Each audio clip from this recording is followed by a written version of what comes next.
what they certainly have, I think, experience. I think you'd ask any player if they had a chance to go against another player in the league that haven't had experience of going up against them, would play to their advantage. And so, we've had a chance. They've seen both of these guys, Peters and Talib, in the division. They've had a chance to go against them. So, I think they're looking forward to the challenge. What makes Aaron Donald up close? What makes him so special? You kind of hoping his holdout might extend 1 week. Yeah, he's just he's a powerful player. He's excellent work ethic, excellent teammate, great leader up front, but just a real powerful player that possesses great quickness. And a rare combination of strength and speed to go with that power. But you guys have a lot of the interior of your line. This is kind of the strength of your line of the interior there. Even with Sue and Donald, what kind of matchup is that going to be? Yeah, I think it's a great matchup, and our guys are looking forward to it. I'm sure the Rams are as well. I think anytime you get a chance to compete against the best at your position in the league, it's no different than our wide receivers that getting to go against a very talented secondary. I think they relish the challenge, but most people on the outside would look at the two rosters and say certainly the three inside guys have been labeled as our strength, and there are two inside guys now with Sue there and Donald would be considered their strength up front. So we're looking forward to a real competitive matchup there, and it'll be exciting to watch. How similar is being on Sean's staff as to Sean's staff?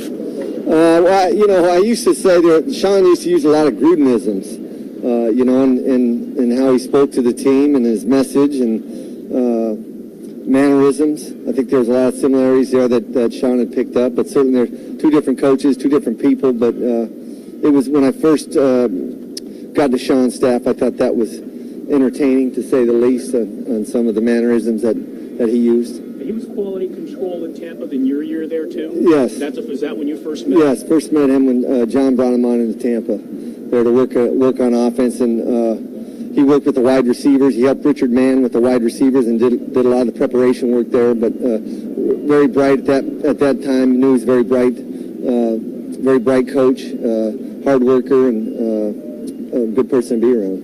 Has Colton lived up to what you guys expected of him when you took him in the first round? We're excited. Obviously it's a 16-game schedule ahead of us, but what we've seen so far is everything that we thought. Again, scouting department did a fantastic job, and the coaches in evaluating that player. He's everything that everyone had penned on paper as to who they thought he was, and I wouldn't say he's exceeded our expectations, because we had high expectations of him when we brought him in here, but he's done a great job thus far. What similarities do you see in Jared Goff and Derek as quarterbacks? They're both accurate, very accurate passers. I mean, to compare them, they're just both intelligent, accurate passers. They make great decisions with the football. They've done that from day one, and I just think they had great quarterback instincts. That you recognize at an early age, both as Jared as a second-year player, and I thought Derek as a rookie, and now Derek is certainly matured, but both have great QB instincts, and they're good decision makers, but they're both very accurate with football. Derek's only had 11 snaps all preseason. Jared Goff didn't have any, I believe. Is that the new wave of the way teams are going to do things? Or? We'll see if that's how it plays out. I would say if the Raiders and Rams had a lot of success this season with very few injuries, then that would definitely be the wave. So time will tell. But I think our players are fresh. I would bet that the Rams players would say that they feel fresh going into the regular season, and it's anyone that's ever been a part of a team that's lost key players in the preseason. It's not worth it. When you look back and see what the injuries were.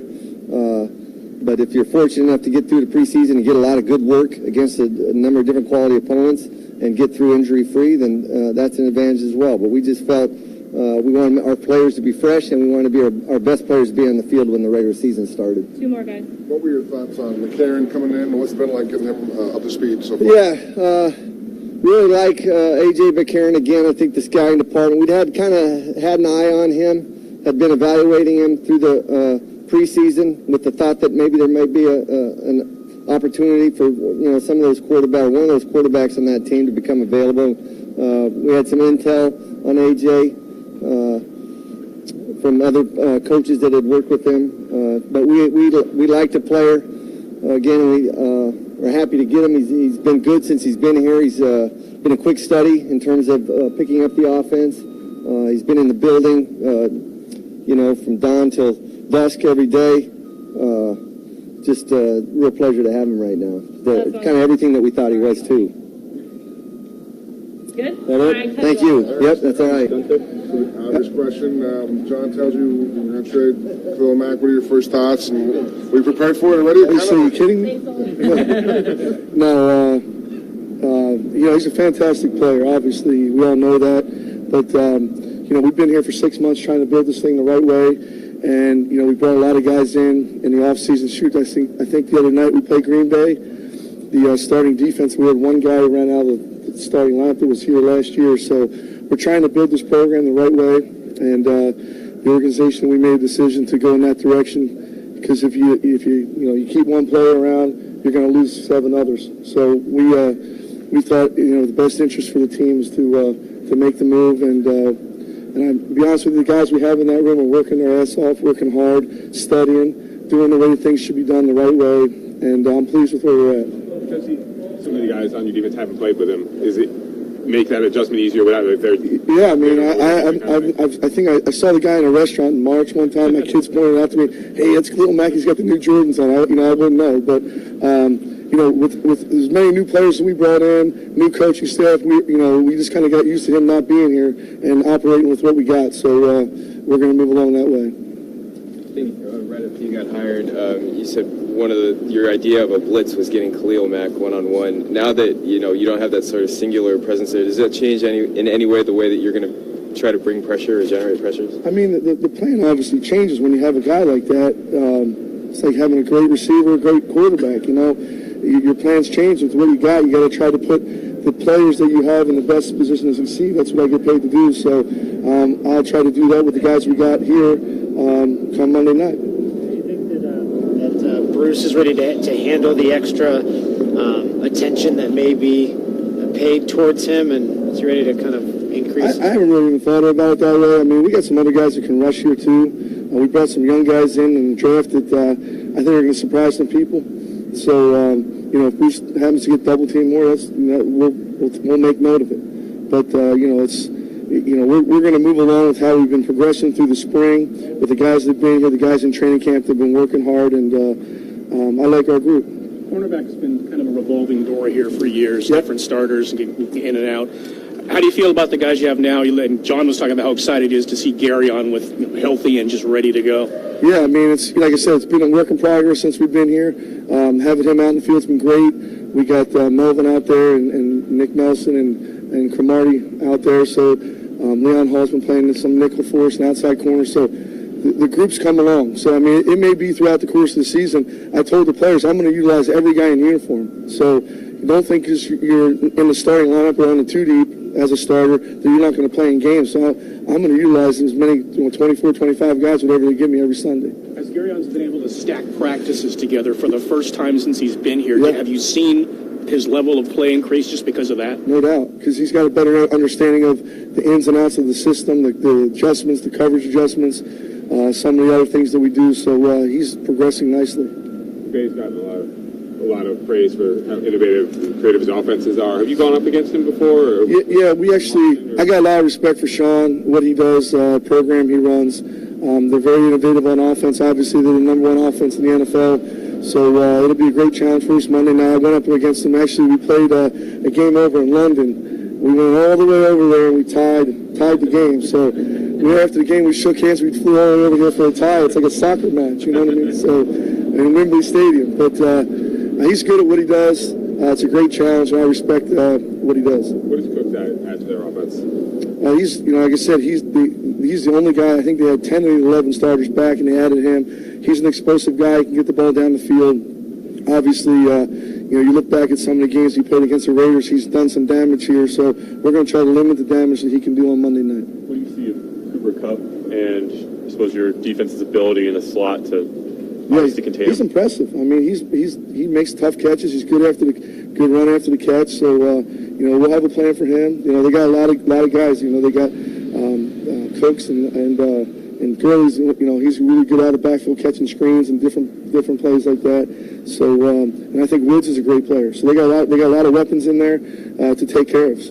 but we'll have a plan. Is Rogers Cromartie someone whose workload will have to build over the course of the season, given he's fairly new, or because he's a veteran, someone you can just insert and plug away? He's picked up the system very good, so it's we're going to get him in there. We may have, like I said, we may rotate safeties, we may rotate corners, linebackers, D-line. We always rotate those guys, so it's going to be a work in progress as we work through the season. And eventually, like I said, after the third week of the season on Sunday night, when you put your head on the pillow, you have an idea what kind of team you got. What do you think of Fiddle Brown and Shalik during the preseason? I did great. They made the team. I mean, Shalik, I think, got cut last year. And Fiddle Brown was sitting around here on the practice squad. So, to me, they're two really good rushers for our system. And they showed what they could do in the preseason. That's why we kept them around here. So I'm looking for them to come in and do some great things for us. A couple more guys. John was talking about Markel Lee's emergence being one of the good stories of this summer. In what ways have you seen him improve since you guys have been able to get your hands on him? Well, first of all, Markel brings a lot of energy to practice. He's a good leader. He understands. He's taken the system and grabbed it by the horns and really is understanding what his job is to set the defense, make the calls. He's a physical guy in there. He's a big physical attacker, which we need. And he's just had a tremendous camp, and he's continuing to get better every day. What struck you about Leon Hall? He's 33 years old. Yeah. You've worked with him quite a bit in the past. His abilities at this stage in his career, he seems like he's running around really well out there. Yeah, he's doing good. I mean, he probably looks better now than he did when my last year with him in Cincinnati. So that's when he was coming off a couple of Achilles, but he's moving around good. He understands, all the ins and outs. I just got to look at Leon. If he makes a little mistake in practice, and he goes, I got you. I don't have to tell him. So it's good to have a guy like that around. All set? All right. Thanks, guys. Appreciate it.